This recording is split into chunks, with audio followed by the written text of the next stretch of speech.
long-time friend. She's one of my Devis who I always look up to. And of course, thanks to Nidhi, Tanvi, and the entire team behind this morning's webinar. This is my favorite topic, and I was just looking, we've crossed hundreds, so I'm so happy to find a tribe of people who are also interested in sexuality. And I think one of the reasons my favorite topic is being neurodiverse myself and having ADHD. Every time I do a presentation on this, any aspect of sexuality in children with special needs or neurotypical children, there's always something new to learn. So I don't think I've ever used the same presentation twice. Yeah, so I'm really happy to be here today. So I'm going to share my screen. The internet has been raining quite a bit in Goa. So the internet is always a little bit, as we say, plus minus. So I just hope it cooperates for this next 1.5 hours.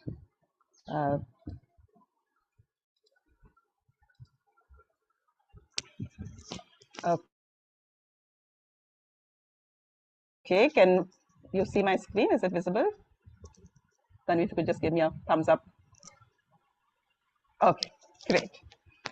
Okay, so the topic of my talk today is the spectrum of sexuality and gender in young autistic individuals, and I will be focusing mostly on children and teenagers because that's my area of work. And of course, many of our kids at Sethu have grown into adults, so we do occasionally work with them, but my main focus will be on the younger population. So before I start, I'd really like to take a minute and for you all to write down any one question that you have about today's topic. And maybe some of your questions will be answered during the presentation, but I hope we'll also have time for questions at the end of the session. So I'll just take about 15 seconds for you to write down any one question that's for you. I'm not going to ask you to show it to me unless it's not answered.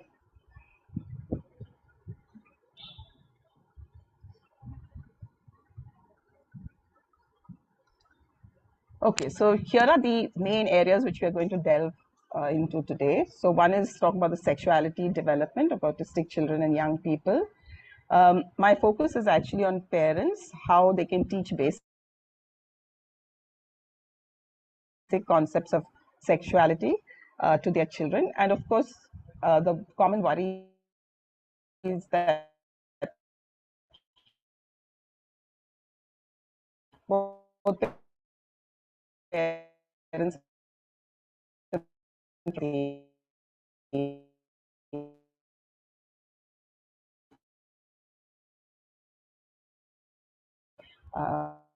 keep things out. Otherwise, so my question is to you all, and this is a poll. Tanvi will launch the poll, but I want to know.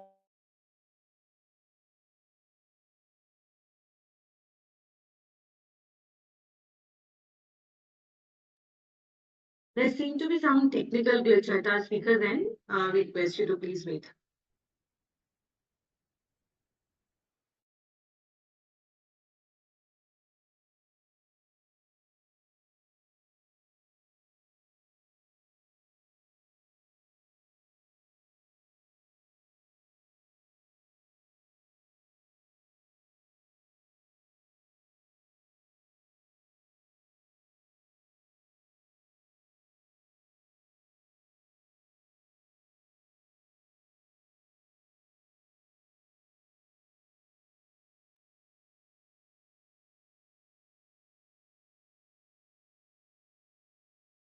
Dr. Nandita, are you back with us?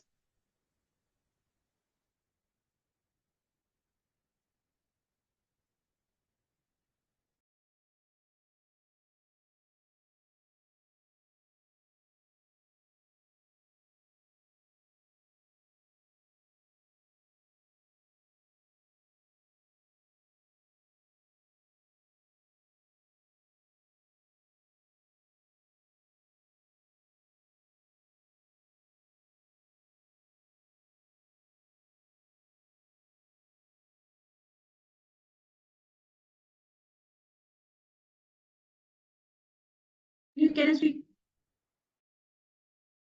Dr. Nandita, are you with us?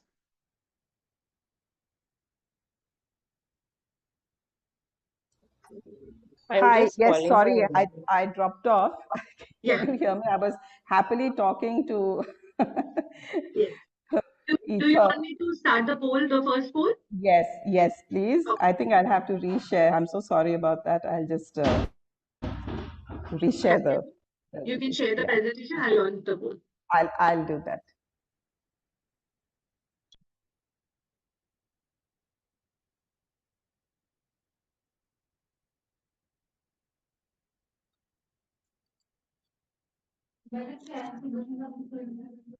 Okay, I think.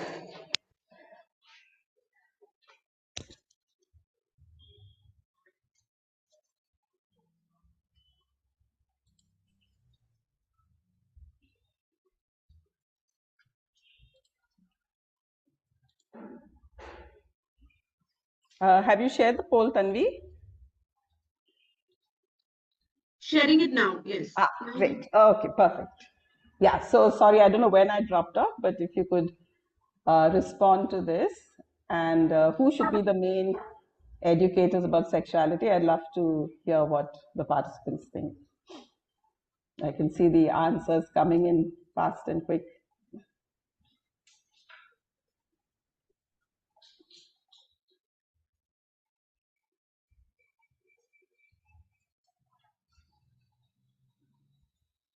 About half of you have answered, and parents seems to be leading the race, followed by school teachers.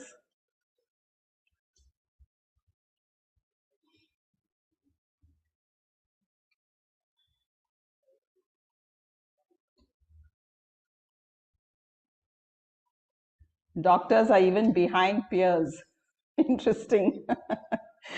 But before religious leaders. I think another 10 seconds or so, since almost 70% have already answered.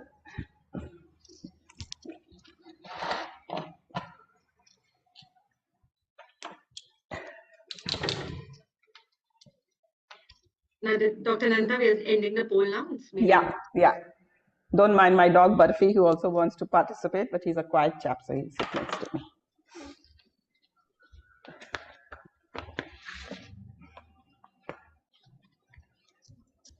Okay, great. So parents won the race, and that's fantastic. So almost 90% of you thought parents should be the main educators. A few thought school teachers. Then was peers, which is friends, cousins, and of course then doctors, and a very small percentage, just 3 of you thought it should be religious leaders. Okay, that's great. Can everybody see the results, Tanvi? Or should I share results? yes, they can now. Okay. Yeah. Thank you so much for participating. And there's going to be another, the next poll. You can stop sharing this one. And Tanvi, if you can just put the second poll up, which is the age at which parents should start educating their children. So, and the options at birth, when they reach preschool, primary school, later than that in high school, or maybe when it's time to get married.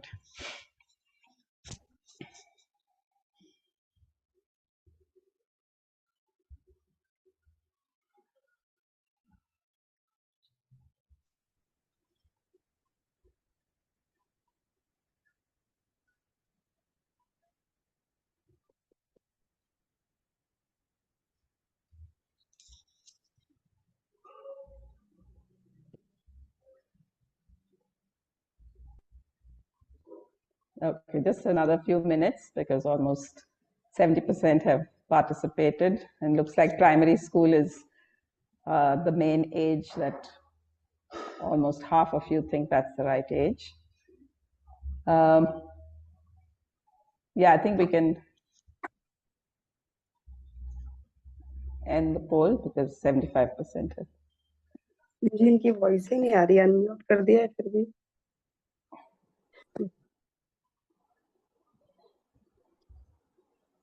Dr. Nandita has edit the poll, yeah. Right. अभी भी नहीं हुआ? Okay, so 46% thought it's primary school. Less number, but still quite significant minority, was 35% of preschool, a few in high school, and the least was at birth, and nobody thought that marriage was the right time to start educating, which is good.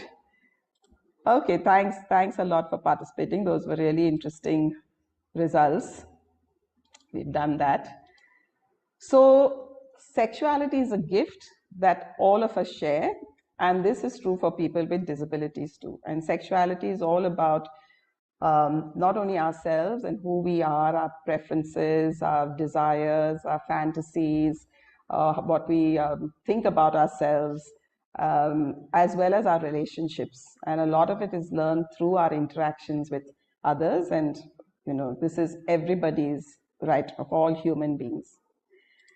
So, however, there's a lot of fear and a lot of myths around sexuality, development, and education for children with disabilities, right, or people with disabilities. So, I'd like to hear some of your thoughts on what are the common myths that you have encountered, and if you could put them in the chat, and we'll see the answers that come through. And if the answers are not too fast, I'll be able to read them. If not, then we will help us here. So please type in the chat, what do you think are common myths that you have encountered when it comes to sexuality development and education for people with disabilities?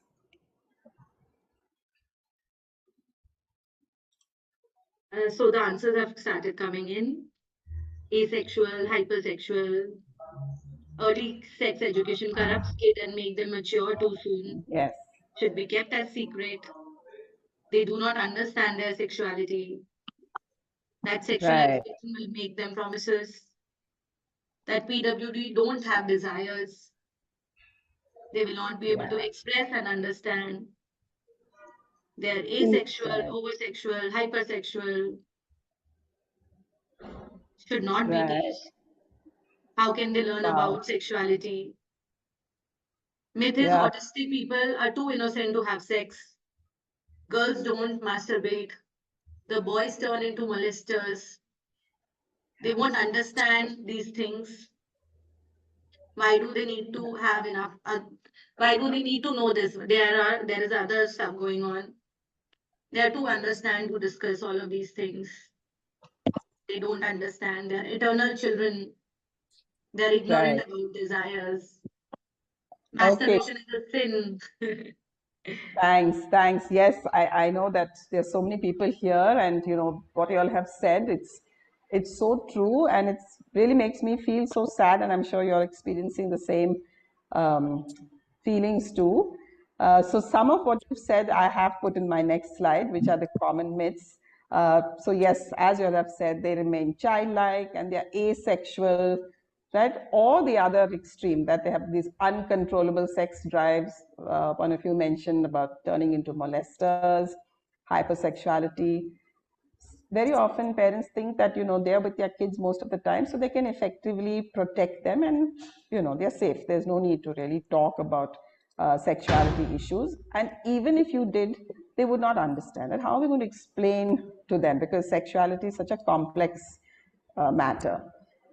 And then putting ideas into these innocent minds and then triggering sexual behaviors. So, these are common myths. However, the facts, and this is based on science, reveal a completely different picture, right? And one is that children with disabilities, all disabilities, they will mature physically just like neurotypical or non-disabled children. In fact, what we call precocious puberty, right, which in girls is before the age of 8 and in boys before the age of 9, is more common in children with disabilities. So if at all, we have to start earlier. And they have the same sexual feelings, needs, and desires just like anybody else. They need affection, love, intimacy, and acceptance. And of course, sexuality education is their right. So with this, I'm going to talk about how do we teach, what are the various approaches. So as you all correctly identified, that parents are their children's primary sexuality educators. Parents are the experts of their children. They spend the most amount of time with their own children, and they have all the opportunities in order to teach them. And of course, they need to be supported by professionals as well as with good resources. The education should be delivered early over time and start early. This is very, very important because we are sexual beings right from the moment of our birth. Of course, information, there's no one size fits all. And, the information should fit the child's, life context as well as their disabilities. So, of course, today we are focusing on autistic individuals, but, it differs whether you're hearing impaired or visually impaired or you have cerebral palsy. The way you teach will be adapted. However, it should match what the child is going through. And we need to use teachable moments, which are real life events that happen in everyday life. For example, teaching about body parts when the child is, having a bath or being changed, that is a teachable moment, right? It's in context, and we must use this vocabulary in context. And what works with teachable moments is that one, it should be in the context of a good relationship with the child. So the parent-child relationship should be good with opportunity for communication. The moment should be there, right? And third, the knowledge should be there with the parent to be able to know what to say. So the good relationships are very often there. The moment is there. So it's really the knowledge bit that needs to be added. So parents know what to say. And that's what we'll be talking about today. Very important to repeat. This is not a one-off lecture. And sometimes when you've given the information and you repeat it during a teachable moment, then it begins to make sense.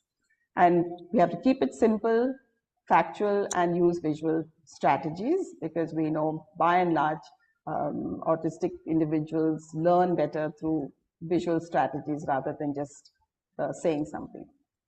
So I'm going to kind of use actual case examples. I've changed names everywhere for confidentiality in order to kind of talk about what common situations we encounter. So the first story is about Chinmay, who's 3 years old, and he enjoys stroking smooth objects, and he'll always be looking for smooth objects because it gives him a lot of comfort. So he recently started preschool, and within the first week itself, the teacher complained to his parents that, he's been running behind all the children, especially the girls, and trying to stroke their hair. And she's corrected him many times, but he persists in this behavior. And now what's happening is that the children avoid him. As soon as they see him coming, they all run away because they're scared of him. So my first question is this okay or not okay touching? What do you all think? He's a 3-year-old, autistic, first time in preschool. If you could put in the chat, is it okay or not okay? It's okay, I feel. Right. Okay. So someone has unmuted themselves. Sorry, I can't see everybody. Okay. You think it's okay. Does anybody think it's not okay? So for all the responses in the chat box says okay. Okay. Right. Okay. And why do you think it's okay?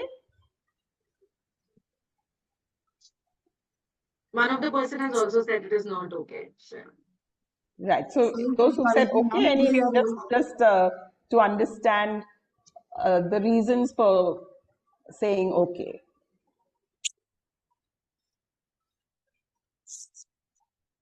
Way of showing affection. Yeah. Way of showing affection. Okay. Sensory stimulus. Right. Sensory, seeking a sensory. Too small to understand. His way of interacting, enjoying sensory. Thanks. And those who said not okay, can I have some responses? Why do you think it's not okay?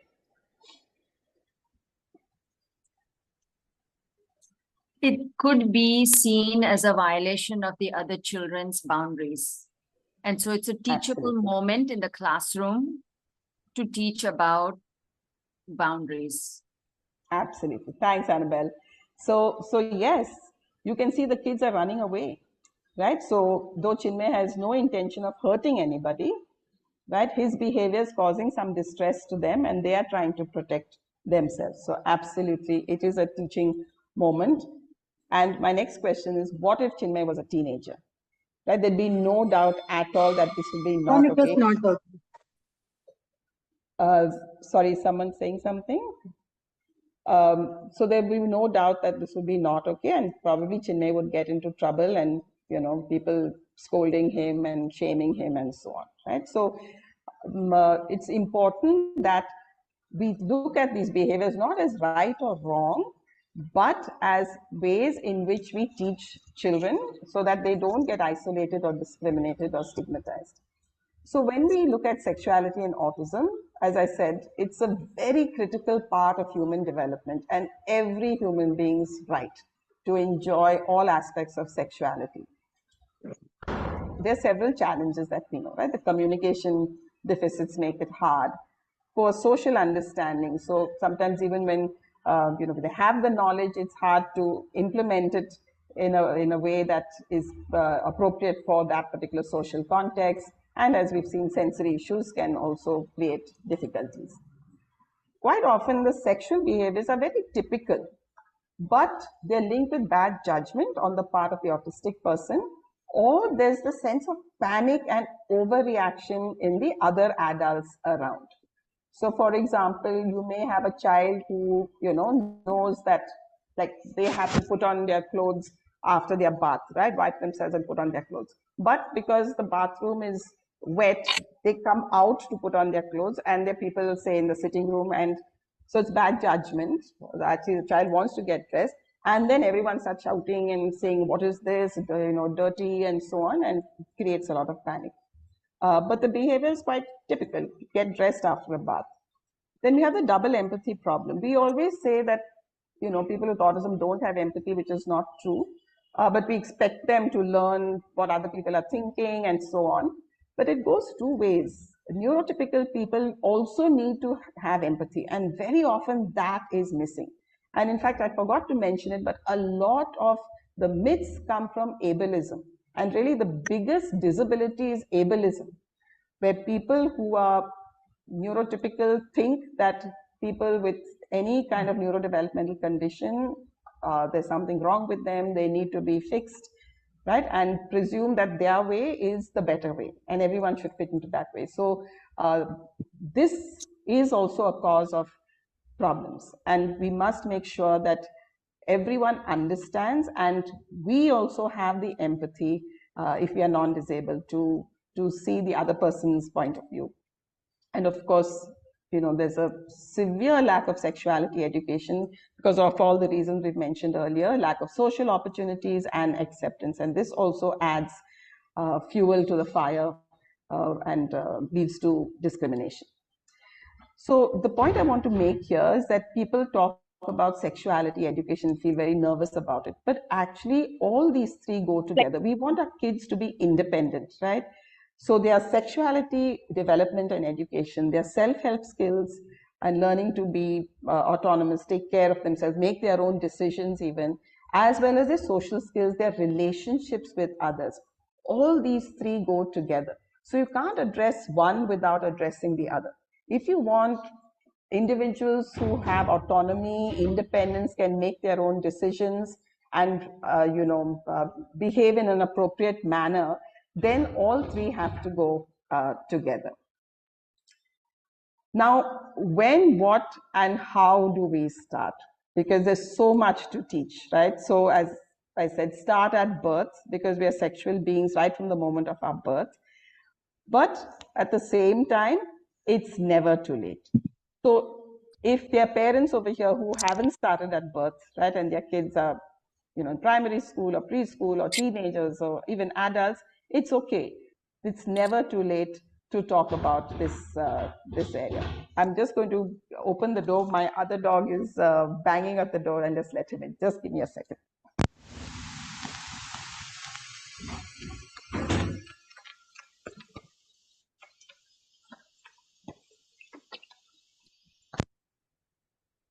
Okay, so for people who get nervous about sexuality and the word sex and so on, it's all about body science. It's about our bodies, right? So we are talking about body science, and our bodies are amazing. Our bodies can do so much, right from the moment of our birth. We can digest food, we can breathe, we can run, we can sit, we can think, we can create, we can dance, right? So we have these amazing bodies. And it's really important that we learn about our bodies. The next thing is that every part deserves a proper scientific name. We are talking about body science, so we are going to use scientific names. So therefore, we talk for the private parts, we talk in terms of the penis and the scrotum, the vulva, and of course, depending on the ability of the child, the age of the child, we can go more into detail about the external genitalia and even the internal reproductive organs, right?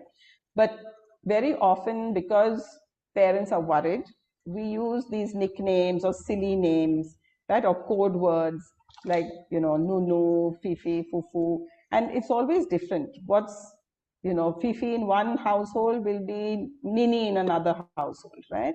So very often people don't know what children are talking about. So it's important to use the scientific names. And I know it feels awkward because we don't usually talk like this, but we can learn. And, I always tell parents, practice looking in the mirror and say penis, say vagina or vulva, whatever it is, and see if your mirror shatters, then maybe your child will get upset. But if your mirror hasn't shattered with these words, then you know what, nothing's going to happen.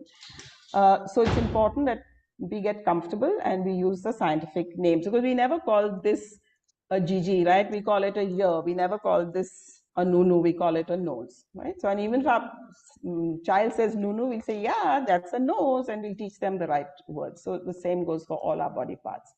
And we teach this during the routine care. And of course, we'll start with young children. It's important everyone uses the same words. So again, I would like to say, especially when we have large families in India and we have sometimes 3-generation households, it's important that the other family members also participate in this. Yes, they may feel awkward, they may advise against it, but I think that's our role. The main caregiver of the child needs to try at least to convince them and explain why we are saying this. That if we have a common terminology and we're talking about body science, so we're going to talk like scientists, that's the right way.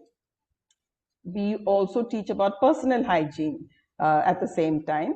And there are many ways to do this. We're teaching resources, many line drawings, the Tanner pictures, which are shown on the slide. These are for male and female and the different stages. So 1 is prepubertal and 5 is adult, right? And in between is what happens during puberty. So, even when young people are growing up, showing these pictures to them and comparing body parts, they're very interested because it's science. So I'm at a stage 3 or I may be at a stage 2, and they're not awkward at all because our kids love science and logic and a structure to everything. Social stories also, I'll show you some examples. So there are many, many resources that we can use. Talking about personal hygiene, because this is a situation where there's touching in private parts, right? So I believe that wherever possible, we must teach children to wash themselves by the age of 3 to 4 years. And that's because they develop this sense of boundaries. If we don't do this, and they are able to, if they have some physical disability which prevents it, that's a different matter. But if they are able to, and we don't give them this opportunity, thinking that, oh, they will not be able to clean themselves, they won't do a proper job, then we are actually interfering with that sense of boundaries that should be established by this age. And they are, don't feel uncomfortable if someone who's not supposed to touch their private parts does it. So how do we do this? We should ask permission, because we teach consent right from toddlerhood, right? And if, we can't take no for an answer, like, do you want to have a bath? And the child says no, and actually they have to have a bath. We can always give them a choice, right? Like, do you want to go for a bath now or in 2 minutes? Or, do you want to kind of go running, or do you want to go walking. So like this, we can give them choices, but wherever possible, we should ask for permission. Then we name the body parts, we describe the actions as we're doing it. Of course, initially when they're very small, we will use like our own hand, but then our hand on top of their hand, so they get that physical prompting, gradually decreasing that, and then you're using only verbal prompts and of course visual supports. So there are ways to decrease our physical involvement in this. We also should teach them naked versus with clothes using social stories. And there are many examples of this available free of cost. The second story, this was Clyde. So Clyde and his classmates, he's 11, and they were talking with each other between classes and talking about mobile phones and saying, these parents are so conjuice and not buying phones for us. So one of the boys said, I'm going to buy my own phone.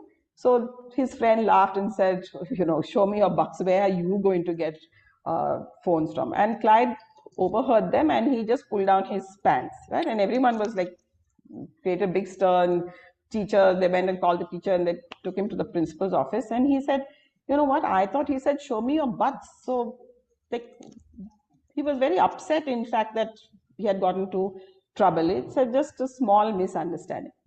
So my question to you is, what led to Clyde's socially inappropriate behavior? Where in the school, at the age of 11, he has pulled down his pants in front of many other children. What do you think led to this? Then we'll have to read the chat for me.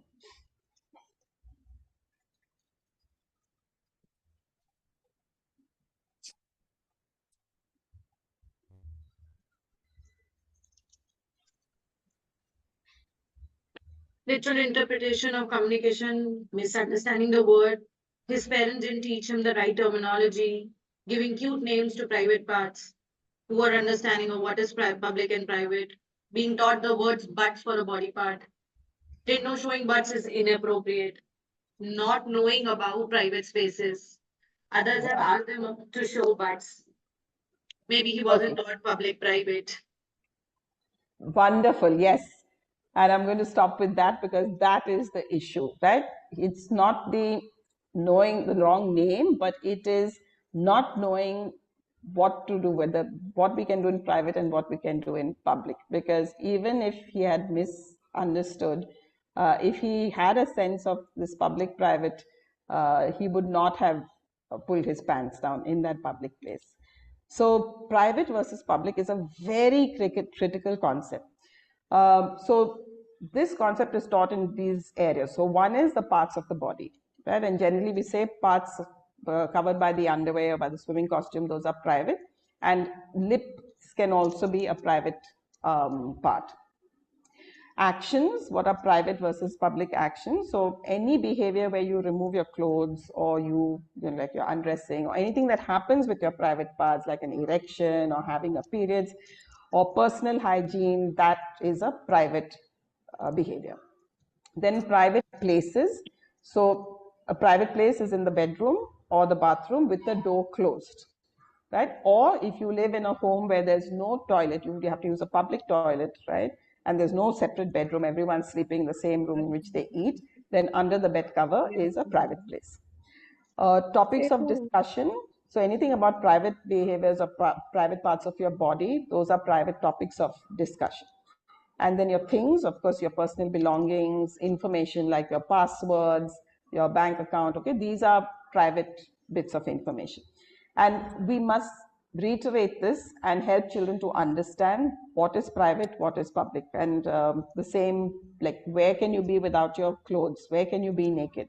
Right? So definitely not outside, but yes, in the bathroom with the door closed. And we teach this during daily activities, using them as teachable moments. We can use pictures and we can use social stories. So this is something we use at Sethu. We have these line drawings, and so for boys and for girls, and the part in red, and you'll notice the lip area also is in red. Those are the private parts. And we can even use, I don't know if everybody played with those paper dolls which had those paper clothes which you could like put on top of the figure. So we can cut little, paper clothing and get the child to put it on that part, so it's like an activity that they can do. So what is public and private, and also the back, I have not shown it over here. So these resources, as I said, are freely available and can be used. Now let's go to the third story. This is 6-year-old Anand, and every day before going to bed, he lies, puts his stomach over a pillow and rubs his groin till he falls asleep. And his parents think that he should not be doing this, so they stop him. But then he starts crying and he rolls around, and then he refuses to go to sleep, and everyone is, their bedtime is delayed. But they're very worried that he's doing this. And how do you think his parents should respond? What is he doing, and how do you think his parents should respond? So please put your answers in the chat.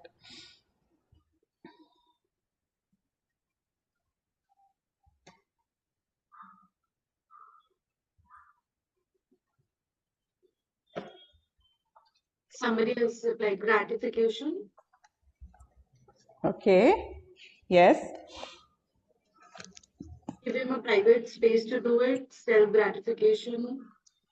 If Anand has reached puberty, his parents should teach him how to masturbate. It's self-pleasure, perfectly okay. Take a bath and wipe up well before sleep. Personal hygiene. Soothing himself to sleep, sleep initiation issues. Right. Parents should give right education to him. Acknowledge his need for sensory stimulus and teach him privacy where to. Right. It's child masturbation can too be a medical condition of the genitals. Okay. I was waiting for the M word. Okay. Yeah, self-gratification is too wordy. So the M word, or what we call private touching. Right? So again, this is a completely normal self-soothing behavior, a route of self-discovery, right? So that you know what gives you pleasure.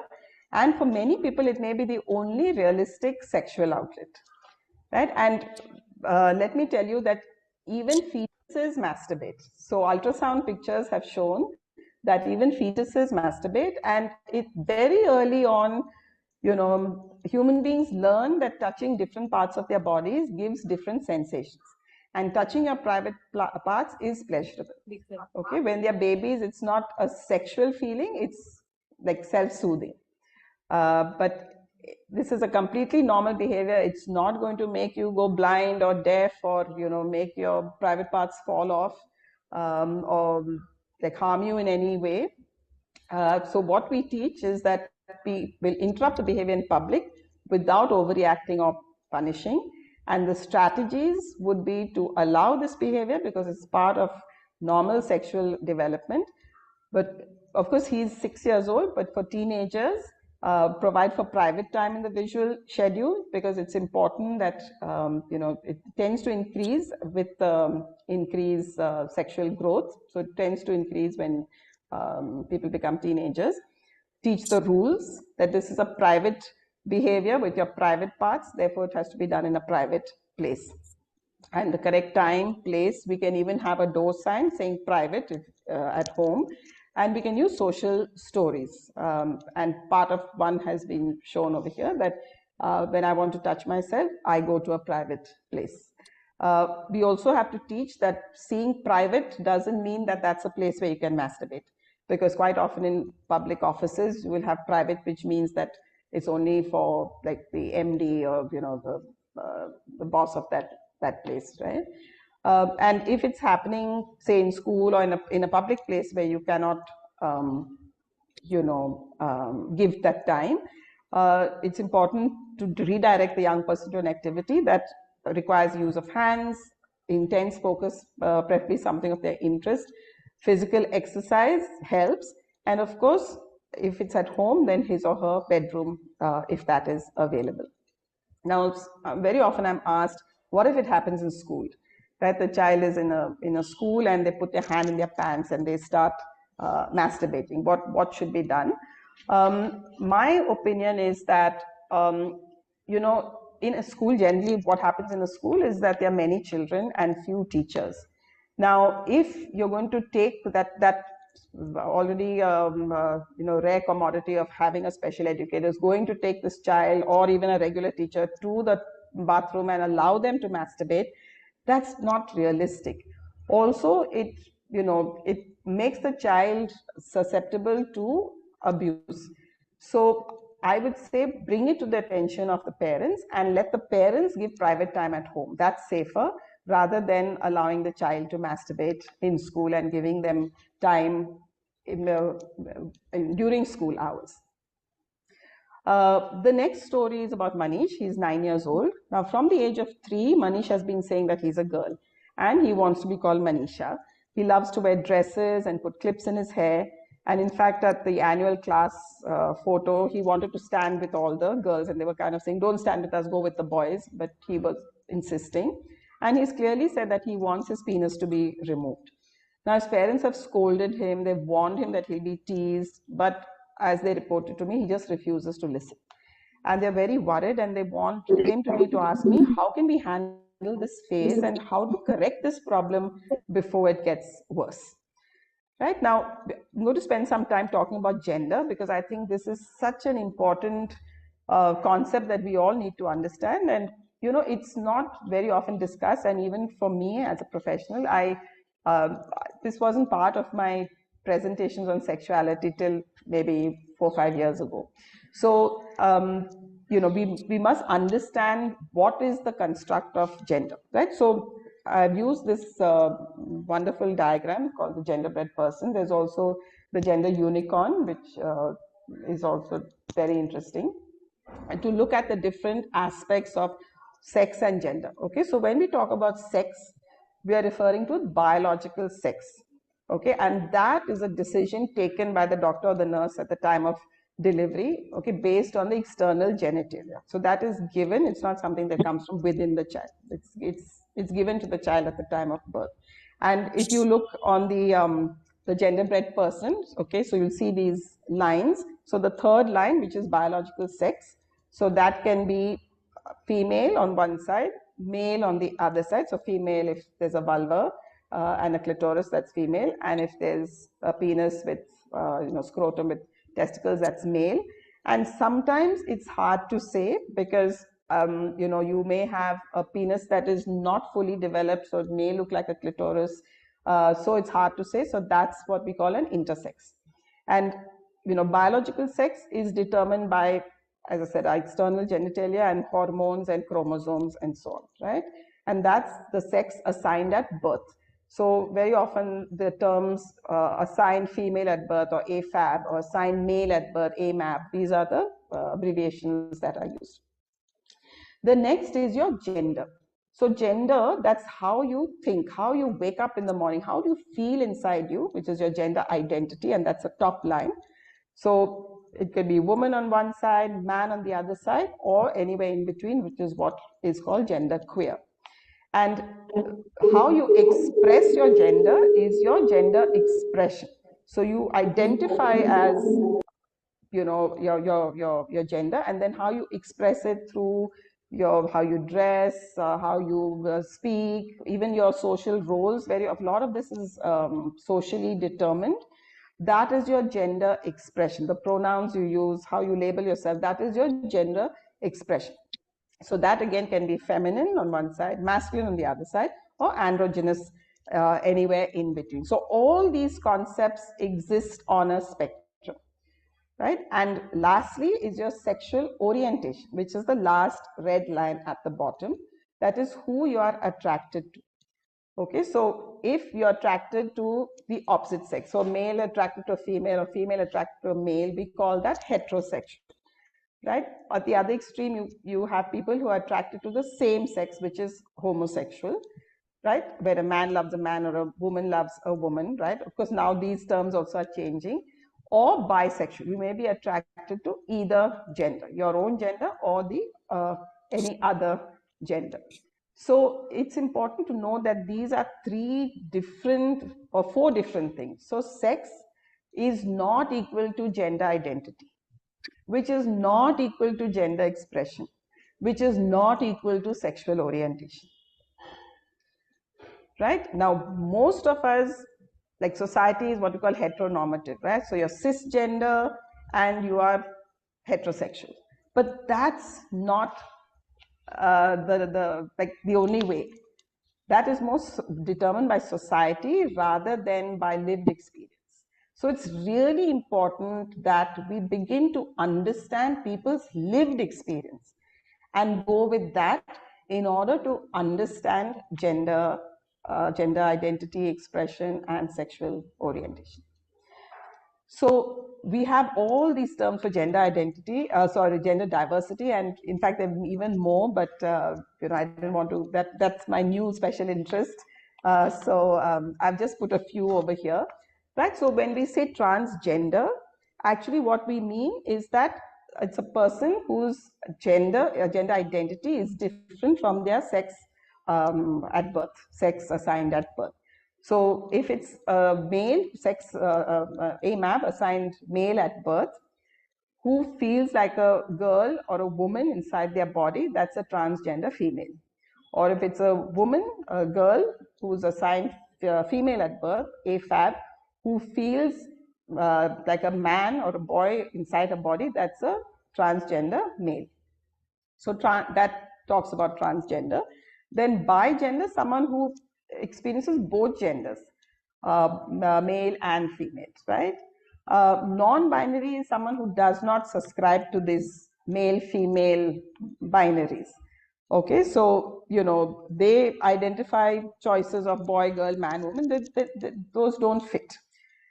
Queer is an umbrella term, okay, which generally denotes someone who's different.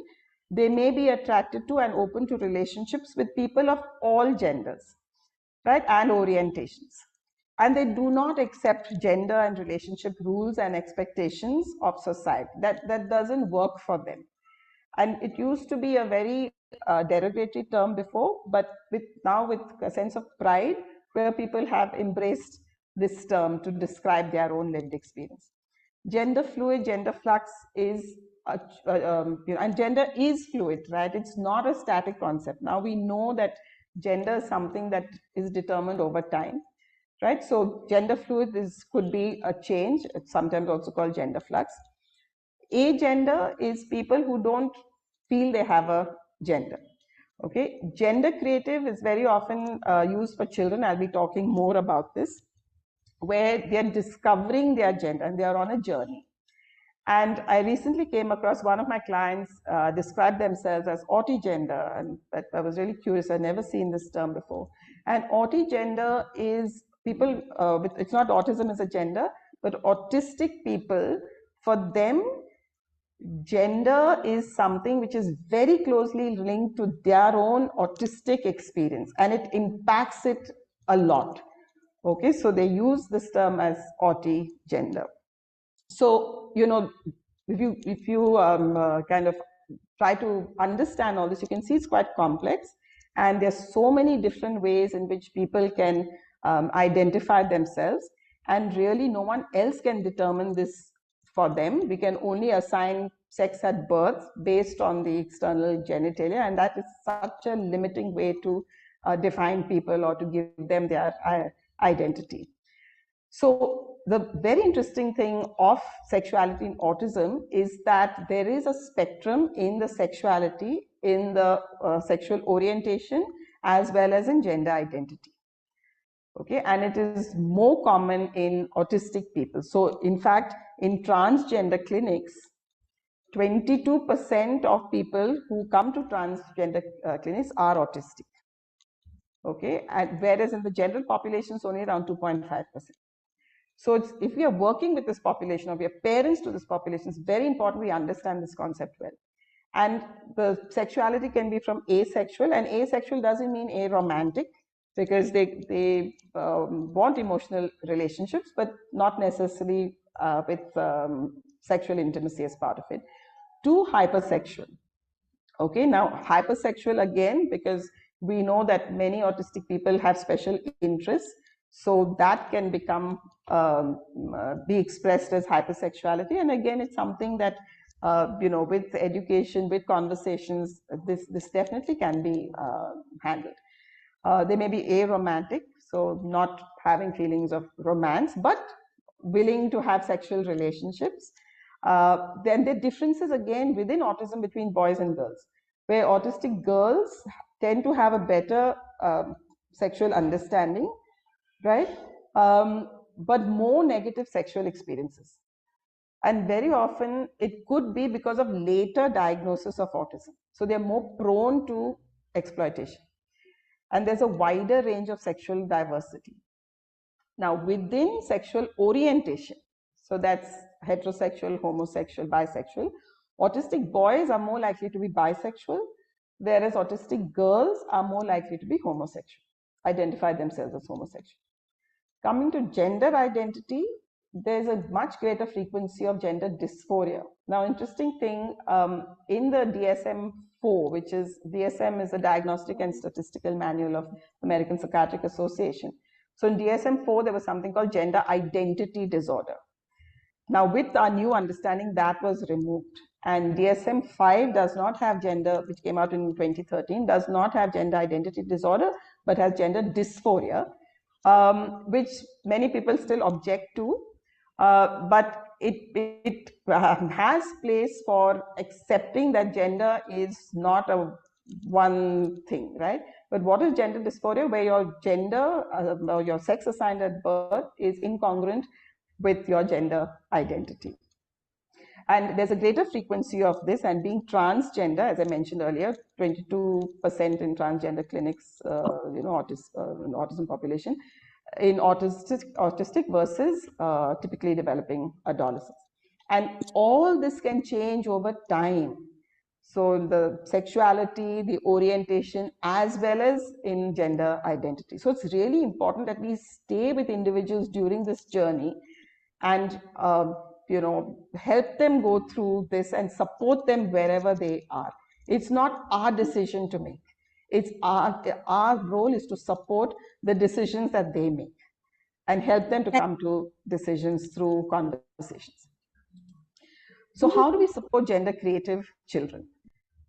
I'm spending time on this because I'm seeing a lot of gender creative kids, and I know how hard it is for parents, and I want to make sure that if there are parents over here as well as the professionals, that we are aware that there are ways to support gender creative children.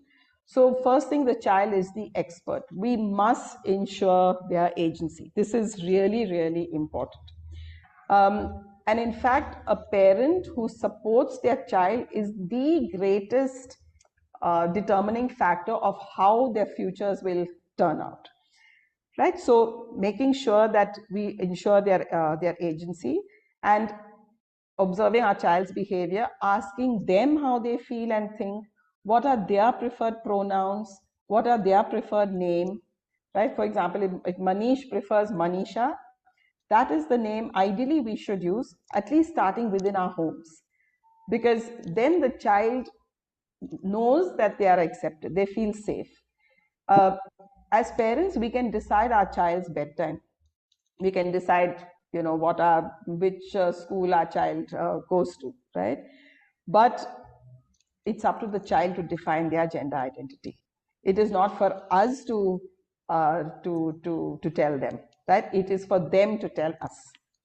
And really, parents have no control over their child's gender identity. But as I said, if they're supportive, they have extensive impact on their child's gender health, their child's gender expression, and the success of their child's gender journey. So we have to be honest. If you're confused, because it is confusing, we have to work on our fear because it's scary.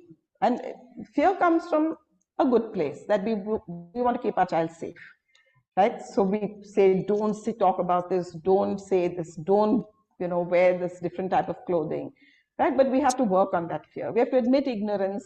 And the younger folk, I mean, the vocabulary they use, very often we don't know what they're saying. So it's important to say, okay, I have not heard about that, tell me more about it.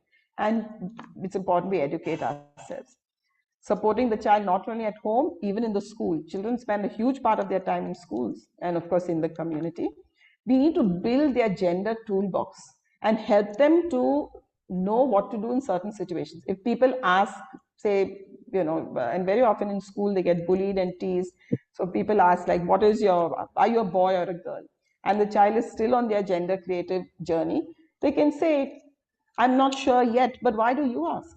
So put the question back to them, and to walk with a sense of pride. Very often parents and professionals come with fear. What will happen to the child? But actually doing this brings a lot of joy and comfort to the child. So it's not fearful for the child very often. The adults are the ones who live in fear. We must provide gender affirmative care using a team approach, because besides the child and the parents, professionals also have to be supportive. And these could be a range of doctors, endocrinologists, psychologists, teachers, even lawyers.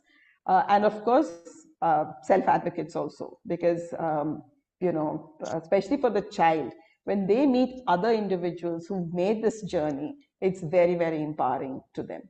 So there are many gender affirming interventions. There's a social affirmation, which includes, how the gender expression, the name, and so on. Then there's legal affirmation, changing name in official documents. Medical affirmation, which is the medical treatments like hormones or, puberty suppression. And of course, the surgical affirmation, which comes later, which could be the top surgery. So, various prostheses or cosmetic surgeries to make the chest either more like female or more like a male, as well as what we call the bottom surgery, which is for the external genitalia. So it's a journey which is, I won't say it's easy, but it's certainly possible. And there's a lot that parents and professionals can do to be gender affirming. Now let's go to adolescence and autism and adolescence. Adolescence by itself is a very challenging developmental phase with many, many biopsychosocial changes. There's a sexual explosion as well as exploration. And children become much more aware of the changes that are happening within them. There's a development of the personal identity, which is important, and a shared social identity. This is very, very key in any young person's growth. For autism, there are three core elements that we need to address. Self-awareness is very important. You can't be a good friend if you don't know yourself well, and we'll talk a little bit about that. So self-awareness, self-regulation, self-esteem, your gender identity, okay, which we've discussed a little bit earlier, as well as your sexuality. So there are three core elements which we need to talk to autistic children and young people about. There's a huge need for belonging because of the social identity, and because many autistic adolescents appear different, they're told by their peers, neurotypical peers, that you are different, and they're teased and bullied. Very often they have low self-esteem. Plus, if they don't know about their autism, they feel that something's wrong with them, okay, and that increases their isolation. And the difficulty with change, which happens during adolescence. So you can see they're dealing with multiple challenges at this age. Quite often their isolation and their special interests can also get them into trouble. So spending time on the internet, and it can start with Pokemon, go to anime like Naruto, and hentai, which is a sexualized form of anime, which is not very far away. Quite often we see seizures starting during this period, and that can cause neuroregression and further make this period challenging. Okay, so again, I'll share some research on the sexual experiences of autistic adolescents. Quite often the body changes are out of sync with the social, intellectual, and language development. So this again, you expect this, tall, mature person, when they do something which is socially inappropriate, it becomes very difficult to understand. But they're not doing it to hurt anybody or to get into trouble. It's because of the poor social understanding. Their interest in sexuality, intimate relationships is on par with their neurotypical peers, but they're less likely to engage in socio-sexual behaviors. In fact, autistic boys from the age group of 15 to 18 years, they're sexually active just like their typically developing peers, but they're less dyadic sexual experience. So this is more self-exploration. Autistic females are more likely to be gender non-conforming than autistic males or non-autistic peers. Okay, so again, if you're working with them, we need to keep this in mind.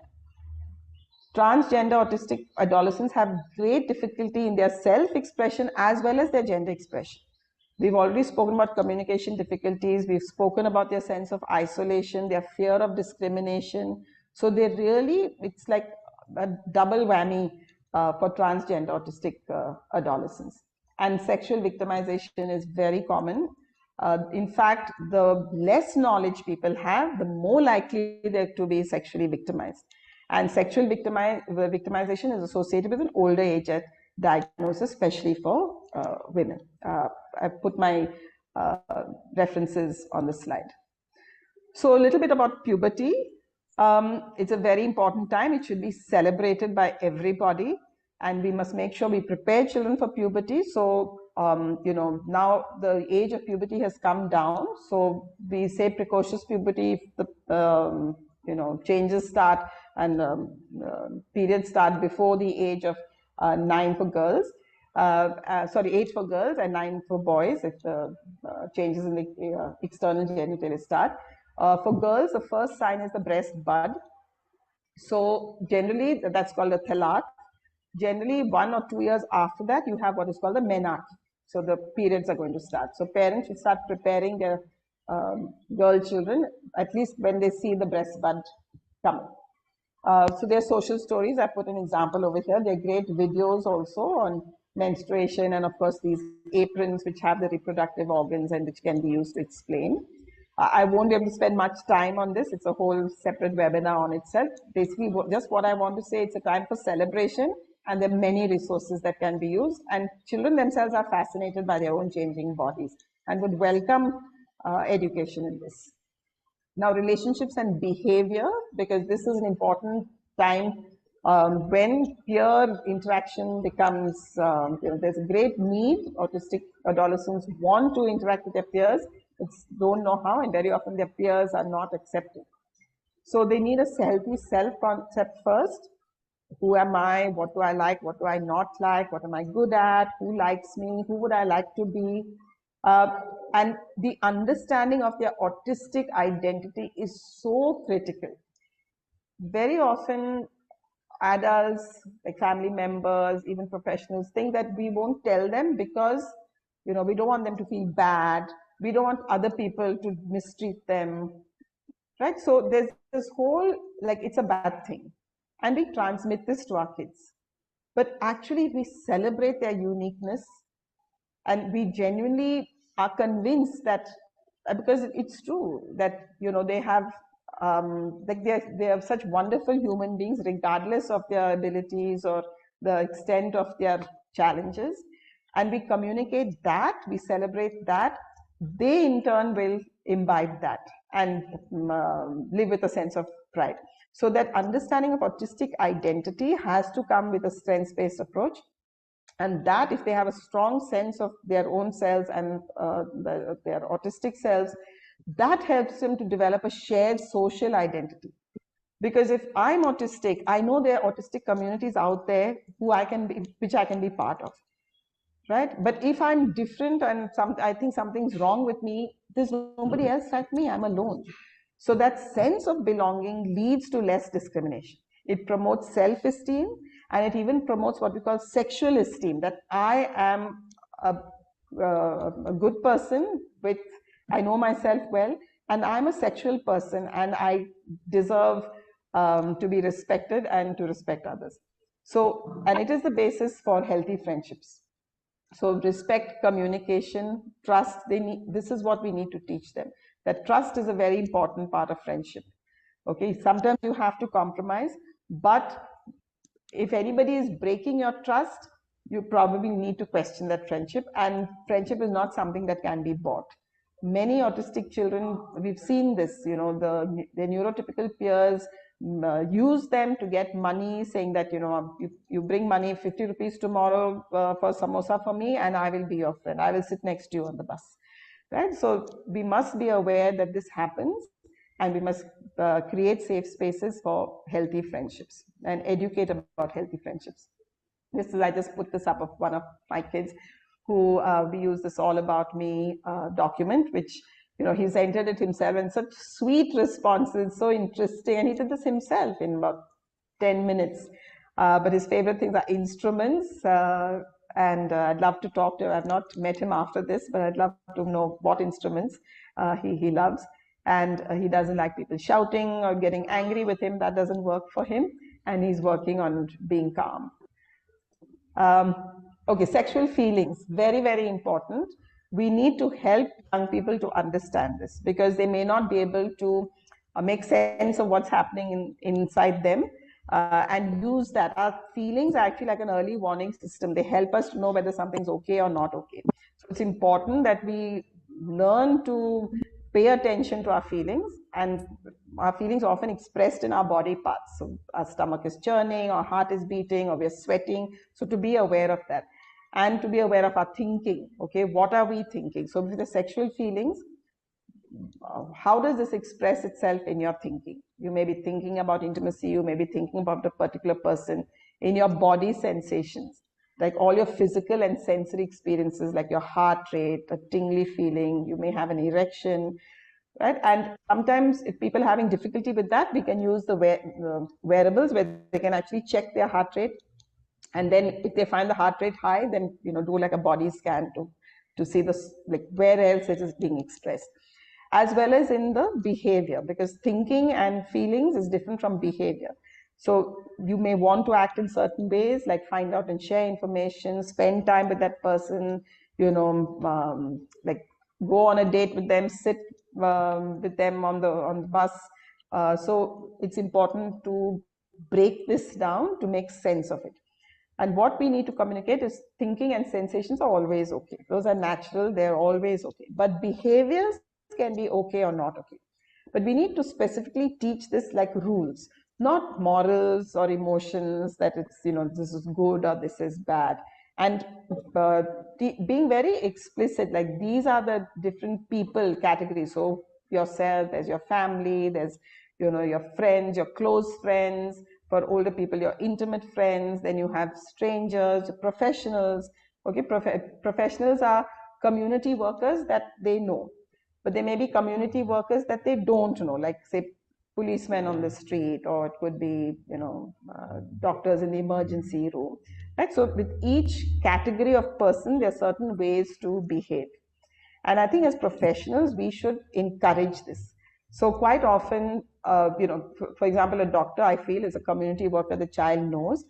Yes, we can definitely talk. We can, if you are a professional, we can do private talk where the child can talk about their sexuality and so on with us, because we're professionals. But we cannot look at their private parts without permission. Someone else will be there. And even like hugging and kissing them, unless it's on a special occasion, like এই their Soumya birthday, এই we should- চার্জারটা লাগবে Clearly, could you please mute yourself? Thank you. So unless it's a special occasion, we should not really be hugging and kissing our clients. And very often, yeah, it's sad. I mean, especially our kids are, when they're small, they're so sweet. But I say this because I have to teach the boundary responsibly, right? So, we make sure that we explain the reason why, that we want to teach the child boundaries so that the child doesn't get confused. And there's this wonderful 5-point emotional regulation scale, which we often use at Sethu, where, there's a definition for 1, 2, then you can use it for anything really. And we've used it for sexuality behaviors, where a 5 is against the law. And Carrie Dunn-Buron has a book where it's called A 5 is Against the Law. So there you just, no matter what you feel towards a person, you cannot do that because you'll get into trouble. So you cannot, send sexual messages to someone, especially if they're not reciprocating your feelings. No matter what you feel for them, you'll get into trouble. A 4 is generally against the rules. So like in the school or in a home or in a, on the playground, okay, a 4 is very often against the rules, but a 5 can be against the law. So it's very methodically and with a good structure helps young people to understand. Menstruation, I'll quickly go through this. So periods are normal, okay, it's not an injury because there's blood, and blood is red, not blue, because on the advertisements for sanitary pads, it's very often shown as blue. And this is a private topic. So private topic means you can talk to only people who you have private talk with, which is a family member, it could be a teacher in school, it could be a professional. You can't tell your lift man that you have your periods today. Early signs, as I said, 1 to 2 years after breast enlargement and increased vaginal secretions. We can mark dates on the calendar. Initially, periods are anovulatory, they may be irregular for the first year or so. Personal hygiene is important, we have to teach this. And, we can have different ways, right from mini pads, sanitary napkins, tampons, menstrual cup. So the parent and the child can shop together. Premenstrual syndrome happens, so we can use the Wong-Baker pain scale, which is given there at the bottom of the slide, to help the child, even children who are non-speaking, to help them to express themselves. And teaching them through modeling, demonstrating on a doll, using social stories. We have a whole series of photos, which I didn't put here for lack of time, but which must have sequenced all the steps on how do you change your sanitary pad. Now, safety, I won't have time to go into the details, but just a few fundamental safety concepts, because we've already spoken about that sexual victimization is very, very common. So what do our children and young people need to know to make sure that they're safe? So one is, what are private parts? That is the most basic concept. What is okay, not okay? We don't use good touch and bad touch. One, it has this moral connotation, and very often good touch may feel bad, like someone hugs me, they meant to wish me, but I don't like it, so it's bad for me. And bad touch may feel good. Someone may be touching my private parts and it's pleasurable, right? So we teach okay, not okay, and confusing. So confusing is important because it could be like tickling, it could be sitting very close to somebody, and it need not be touch, it can be behavior, showing somebody photographs of porn photos, or saying this is our little game, right? And grooming is something that we have to be very aware about, and there are many, many ways in which sexual offenders groom not only children but also their families.